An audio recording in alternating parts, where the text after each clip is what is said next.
റീൽസിൽ നമ്മളൊരു ഫോട്ടോ അല്ലെങ്കിൽ ഒരു വീഡിയോ ഒക്കെ പോസ്റ്റ് ചെയ്താൽ കേസ് ആകുമോ എന്ന് ചോദിച്ച് നമുക്ക് ഒരുപാട് ആൾക്കാർ വിളിക്കുന്നുണ്ട്. യു.എയിൽ മറ്റൊരാളുടെ കൺസെൻറ്റ് ഇല്ലാണ്ട് അയാളുടെ ഫോട്ടോ അല്ലെങ്കിൽ വീഡിയോ അവരുടെ പെർമിഷൻ ഇല്ലാണ്ട് പോസ്റ്റ് ചെയ്താൽ അതൊരു സീരിയസ് ക്രൈമാണ് എന്ന് ഞാൻ ഒരിക്കൽ കൂടി ഇവിടെ ഓർമ്മിപ്പിക്കുകയാണ്. യു.എയിൽ ഇത് സൈബർ ക്രൈം പ്രകാരം പണിഷബിൾ ആണ്. അത് ഫ്രണ്ടായാലും കൊളീഗായാലും ഇവൻ അതൊരു ഗ്രൂപ്പ് ഫോട്ടോ ആണെങ്കിൽ കൂടെ തന്നെ വിത്തൗട്ട് പെർമിഷനാണ് നമ്മൾ പോസ്റ്റ് ചെയ്യുന്നതെങ്കിൽ അതൊരു സീരിയസ് ക്രൈം തന്നെയാണ്. കൺസെൻറ്റ് ഇല്ലാണ്ട് പോസ്റ്റ് ചെയ്യാൻ പാടില്ല. അത് നമ്മളൊരു ഫണ്ടിന് വേണ്ടി ആണെങ്കിൽ കൂടെ തന്നെ അല്ലെങ്കിൽ ജോക്കിന് വേണ്ടിയോ ഫണ്ടിന് വേണ്ടി ഷെയർ ചെയ്താലും നിയമം അതിനെ ജോക്കായി കാണില്ല എന്ന് ഞാൻ ഒരിക്കൽ കൂടി ഓർമ്മപ്പെടുത്തിയാണ്.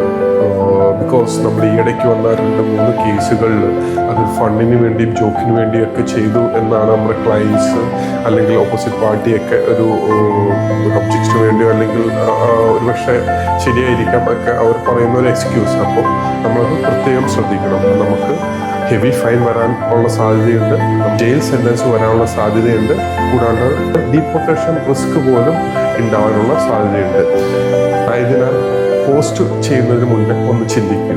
Think before you post. Thank you.